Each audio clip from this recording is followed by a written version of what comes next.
By Siya music का team Muzaffarpur. आई भैया हम गायक कृष्णा बाबू राहुल सबे के पैर छू के प्रणाम करतानी।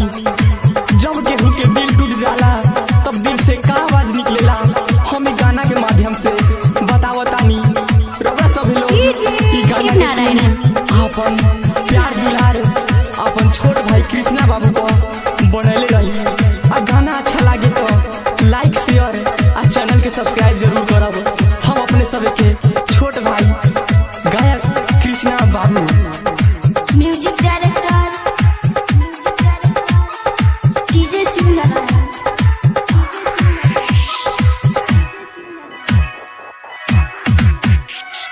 काहे गोइलू छोरा हो दिल मोरा तोरा हो कैसे जियम तोरा बिना जा।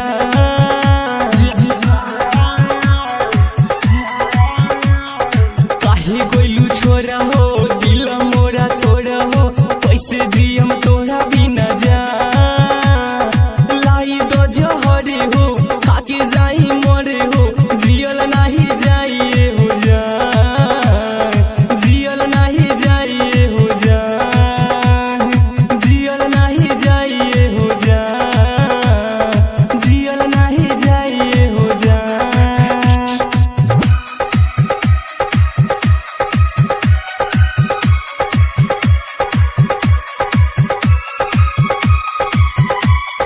डीजे शिव नारायण सीतामढ़ी जियल नाही जाइए हो जा। जियल नाही जाइए हो जा। म्यूजिक डायरेक्टर डीजे सिंगर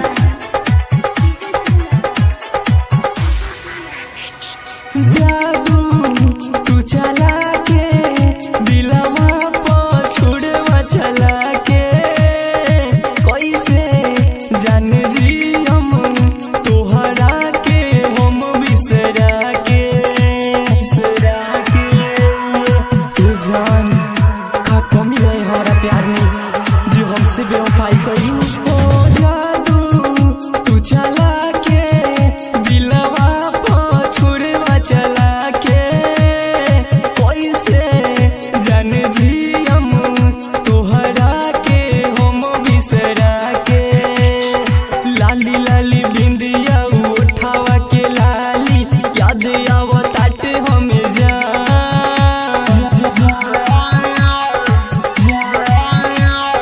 लाई दो जहरे हो खाके जाई मरे हो जियल नाही जाइए हो जा। जियल नाही जाइए हो जा। जियल नाही जाइए हो जा। जियल नाही जाइए हो जा।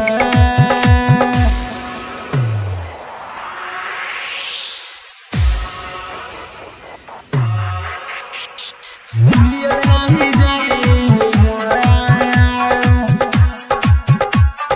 डीजे शिव नारायण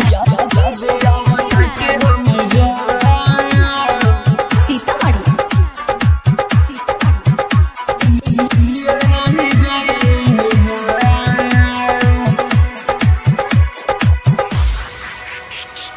पागल तू बना के कहाँ गइलू साथी भुला के।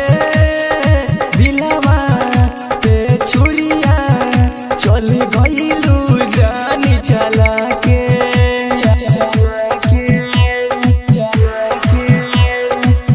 जाबे वफा हमके पागल ही कर गइलू। पागल तू बना के कहाँ गइलू साथी भुला के। दिलवा पे छुरिया चल गइलू जानी चला के। जानी छोड़ी गइलू वादा तू भूलैलू काहे कइलू हमें बदनाम।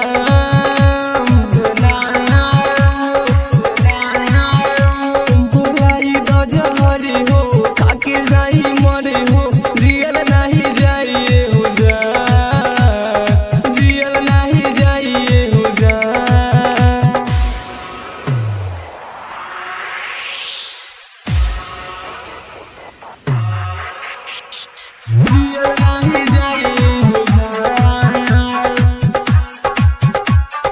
डीजे शिव नारायण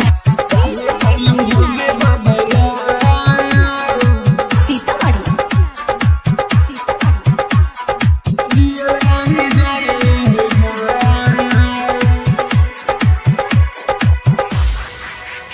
हई मुकुल मवाली के दिलवा के काहे तोरी गइलू हो कहे कृष्णा हई बाबू जान तू तो बेवफा हो गइलू हो जा सनम जा हमार जिंदगी तो बर्बाद कइए दी